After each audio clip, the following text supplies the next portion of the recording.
आज की इस वीडियो में फिर से हम लोग लगभग 2 एसएमई सेगमेंट को आईपीओस करने का कवर करेंगे। जी हाँ, आज की इस वीडियो में सबसे पहले तो सेट्रिक्स इंफॉर्मेशन सिस्टम्स जो कि ऑलमोस्ट 5 जून यानी कि कल के दिन से यहाँ पे ओपन होने वाला है, इसके ऊपर इन डेप्थ चर्चा करेंगे। और आज के दिन यानी कि 4 जून को टीबीआई कॉन लिमिटेड जो है वो क्लोज होने वाला है, तो क्या इस ऐप में अप्लाई करें, लिस्टिंग गेन के लिए करें, लॉन्ग टर्म के लिए करें, सारी जानकारी आज की इस वीडियो में लेने वाले।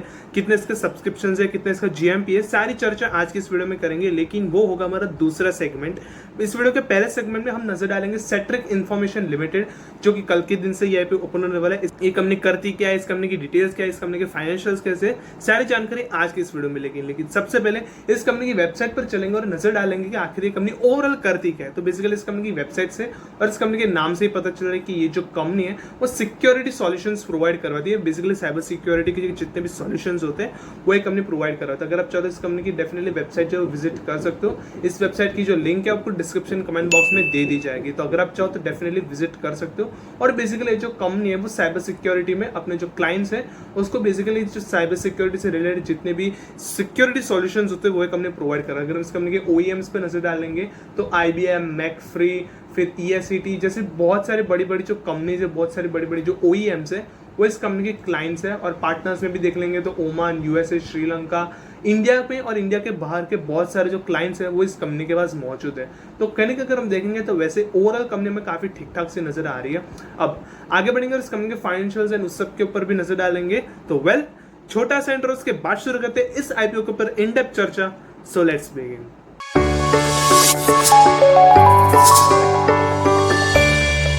अगर हम सबसे पहले इस कंपनी की डिटेल्स के ऊपर सबसे पहले नजर डालेंगे, जो कि हमने ऑलरेडी देख लिया है, लेकिन फिर भी एक बार नजर डालेंगे तो ये जो कंपनी है वो 2013 में इनकॉर्पोरेट कर दी गई थी। और ये जो कंपनी है वो कस्टमर ओरिएंटेड साइबर सिक्योरिटी जो सॉल्यूशंस है वो डेवलप करती है और प्रोवाइड करवाती है टू इट्स कस्टमर्स। वहीं पर अगर हम देखेंगे तो जो कंपनी वो डिजाइन करती है एंड बिल्ड करती है data security solutions in the cloud and on premise based on the clients requirement. जैसे कि इस कंपनी की सर्विस लिस्ट में इंक्लूडेड है असेसमेंट सर्विसेज जैसे vulnerability assessments, penetration testing, red teeming, anti fishing solutions, application security services. फिर IT infrastructure management में ये कुछ चीजें जो कि कंपनी प्रोवाइड करवाती है ताकि साइबर सिक्योरिटी से जितने भी जुड़े हुए जो भी चीजें हैं उनके जो कंपनी है वो प्रोवाइड करवा सके। वहीं पर on premises and cloud infrastructure की जो कंपाइलेंस एंड एफिशिएंसी है वो ज्यादा बनी रहे। फिर मैनेज सिक्योरिटी सर्विसेज MSSS यानी कि vulnerability management, SOC, incident response, ये सारी की सारी जो चीजें उस कंपनी की वेबसाइट पर जो ऑलरेडी इन डेप्थ जो है वो इन्होंने बताया हुआ। तो अगर आप तो डेफिनेटली इस कंपनी की वेबसाइट विजिट कर सकते हो। काफी ज्यादा जो इन डेप्थ में जानकारी है ये कंपनी क्या करती है, कैसे करती है, वो आपको मिल जाएगी। तो डेफिनेटली इस कंपनी की जो वेबसाइट है वो एक बार जरूर विजिट कर लीजिएगा। एज ए इन्वेस्टर आपको सारी जो जानकारी है कंपनी के बारे में एटलीस्ट वो मिल जाएंगी। अगर हम कहने की वापस आएंगे तो कहीं ना कहीं अगर हम देखेंगे वैसे ये कंपनी ठीक ठाक से नजर आ रही है। 2013 में इनकॉर्पोरेट हुई थी, 11 साल पुरानी एक कंपनी है। और ओवरऑल अगर हम देखेंगे तो साइबर सिक्योरिटी के बेसिकली सेगमेंट में ये कंपनी अपना कामकाज करती है। अगर हम आगे बढ़ेंगे इस कंपनी के फाइनेंशियल्स के ऊपर नजर डालेंगे तो 2021 से 2023 के बीच में आप कह सकते हो ओवरऑल काफी बढ़िया तरीके से इस कंपनी के जो फाइनेंशियल्स है वो ग्रो करते जा रहे हैं। लेटेस्ट में 31 दिसंबर तक 2023 तक एसेट्स 2462 लाख रुपीस के एसेट्स है, जबकि रेवेन्यू 3061 लाख रुपीस का है। लेटेस्ट में 250 लाख रुपीस के आसपास का प्रॉफिट आफ्टर टैक्स है। Net worth 1446 lakh rupees. रिजर्व्स की बात कर लेंगे 946 lakh rupees. Total borings 384 lakh rupees के। वहीं पर अगर हम पिछले एक साल का टोटल अगर हम निकाल लेंगे तो पिछले एक साल में रेवेन्यू 60% से ग्रोथ हुआ है। प्रॉफिट आफ्टर टैक्स में 2022 से 2023 के बीच में 86% से ग्रोथ हुआ है। अगर हम देख लेंगे तो 2348 लाख रुपीस का था, लेकिन 2023 में 3775 लाख रुपीस का बन गया। वहीं पर पैट 22 में 214 लाख रुपीस के आसपास था और प्रॉफिट आफ्टर टैक्स 2023 में ऑलमोस्ट 400 लाख रुपीस टच कर गया। तो कहने के अगर हम प्रॉफिट आफ्टर टैक्स कहने के ओवरऑल फाइनेंशियल्स भी अगर हम देख लेंगे तो अगर ये कंपनी के फाइनेंशियल्स देखेंगे तो ठीक ठाक से नजर आ रहे हैं। काफी बड़े तरीके से इस कंपनी के जो फाइनेंशियल्स है वो पिछले 11 सालों में ये जो कंपनी वो ग्रोथ करते हुए दिखाई दे रही है और काफी बढ़िया फाइनेंशियल वाइज भी ये कंपनी ठीक ठाक से नजर आ रही है। अगर हम आगे बढ़ेंगे इस कंपनी के की परफॉर्मेंस इंडिकेटर्स के ऊपर नजर डालेंगे तो ऑलमोस्ट 82 करोड़ के मार्केट कैप पर ये कंपनी लिस्ट होने जा रही है। रिटर्न ऑन इक्विटी इस कंपनी का 18.99 का है, काफी बढ़िया है। रिटर्न ऑन कैपिटल एम्प्लॉयड भी काफी शानदार 20.93। डेप्ट टू इक्विटी कोई भी प्रॉब्लम क्रिएट नहीं करने वाला 0.27 का है। IT की कंपनी है, उसके बाद भी डेप्थ इतना ज्यादा नहीं है, काफी बढ़िया बात है इस कंपनी के लिए। Return on net worth 17.33%। Price to book value ratio 5.07 का है। IPO लॉन्च होने से पहले अर्निंग्स पर शेयर 8 का है। IPO लॉन्च होने के बाद 5.46 का बच जाएगा। जाएगा। वहीं पर जो 15.12 है वो प्राइस टू अर्निंग्स रेशियो है आईपीओ लॉन्च होने से पहले, और आईपीओ लॉन्च होने के बाद ऑलमोस्ट 22.18 का बन जाएगा। वहीं पर अगर हम आगे बढ़ेंगे इस कंपनी के पीएस के साथ कंपेयर कर लेंगे, तो अगर हम देखेंगे तो यहाँ पर इस कंपनी के price to book value ratio को 5.07, 6.01, 6.39, 47.35। तो अगर हम कहीं ना कहीं देखेंगे price to book value ratio को इस कंपनी के जितने भी यहाँ पर पीयर्स है उनके साथ कंपेयर करेंगे, तो कहीं ना कहीं इस कंपनी की जो price to book value ratio है वो कहीं ना कहीं नीचे की तरफ नजर आ रहा है, लो नजर आ रहा है। तो कहीं ना कहीं देखेंगे इस कंपनी की जो प्राइस बैंड है वो ठीक ठाक से हमें नजर आना चाहिए। इस कंपनी के वैल्यूएशंस के मुताबिक ही ठीक ठाक से यहाँ पर price to book value ratio है, तो प्राइस बैंड भी अगर हम देखेंगे तो ठीक ठाक सा प्राइस बैंड होना चाहिए, ना ज्यादा हायर वैल्यूएशंस पर ये कंपनी लिस्ट होने जा रही है। तो अगर हम आगे बढ़ेंगे इस कंपनी के आईपीओ डिटेल्स के ऊपर नजर डालेंगे, 5 जून यानी कि कल से ही आईपीओ ओपन हो जाएगा, 7 जून तक ये आईपीओ ओपन रहेगा। 10 रुपीज की इसकी फेस वैल्यू है पर शेयर, 121 रुपीज का प्राइस बैंड रखा गया, ठीक ठाक सा प्राइस बैंड है according to their valuations and जो भी इस कंपनी के पीएस लिस्टेड है इस मार्केट में उसके मुताबिक 121 रुपए ठीक ठाक से यहाँ पर प्राइस बैंड है। एक लॉट में आपको 1000 शेयर्स मिलेंगे। टोटली आपको 21 करोड़ का सारा फ्रेश इशू है और बीएसई के एसएमई सेगमेंट में इस कंपनी की लिस्टिंग होगी।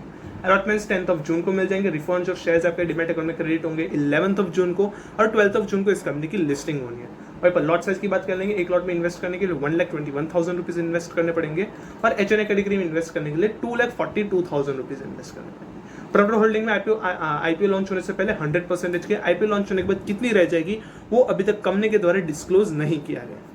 अगर हम आगे बढ़ेंगे इस कंपनी के जीएमपी के ऊपर भी नजर डालेंगे, तो हाल फिलहाल इस कंपनी का जीएमपी अपडेट नहीं किया गया है वेबसाइट पर।